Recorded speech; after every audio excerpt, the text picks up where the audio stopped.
Isabel, volta para cá, que a gente está cheio de assuntos para conversar numa semana que, em tese, já deveria estar mais calma. Mas essa apuração do Caio Junqueira, ela é muito interessante para a gente entender como funciona o jogo de Gilberto Kassab, de que forma que essa figura da nossa política acaba tendo um papel de pano de fundo em tantas negociações, em tantas composições para formar grandes chapas presidenciais fortes e também chapas regionais. No caso específico da chapa bolsonarista, Isabel, eu queria chamar a atenção para essa possibilidade de Romeu Zema na vice.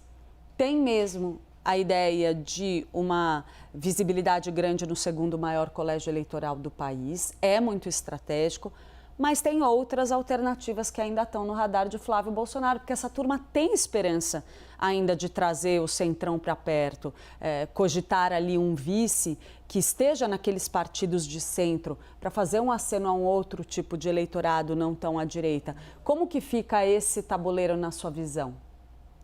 Clarissa, a chapa dos sonhos dos partidos mais fisiológicos ali do Centrão era Tarcísio Zema. Por quê? Porque eles partem do entendimento de que Minas Gerais, como é em toda eleição, mas talvez na próxima eleição ganhe uma carga ainda maior, é muito decisiva para você pensar nos cenários presidenciais. O Zema, ele vai ser uma peça-chave nisso, porque ele é um governador bem avaliado. Teve recentemente aqui, só para trazer um dado da gestão na pesquisa Real Time Big Data, que mostra que 62% dos mineiros avaliam positivamente a gestão de Romeu Zema.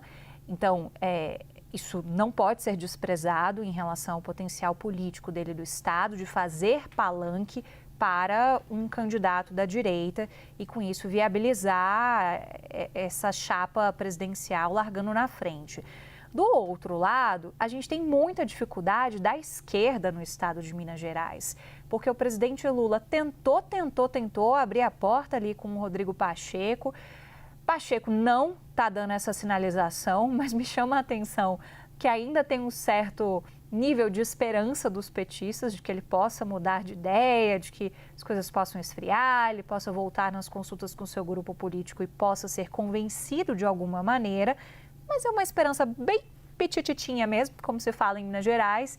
E aí, diante disso, é claro que os olhos do bolsonarismo crescem ainda mais para a figura de Romeu Zema, né? De olhar para ele é do Novo, ele é um partido que foi abraçando muito o bolsonarismo.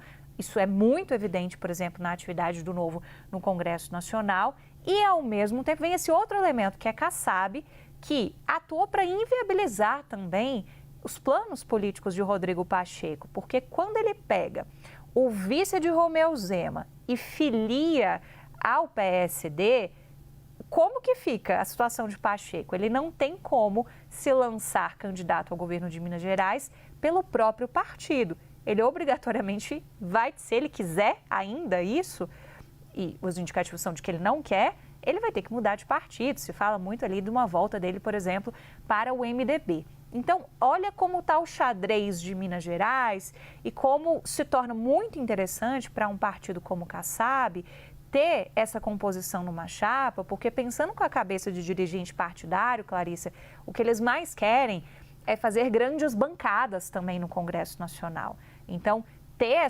essa associação com o bolsonarismo alimenta esse plano de você ter essa expansão acompanhando o processo que a gente viu nas eleições municipais, que o PSD foi o partido mais vitorioso de prefeituras. Eu ainda vejo alguns entraves para essa possibilidade de uma composição Flávio Bolsonaro-Zema. Primeiro, são dois nomes muito à direita.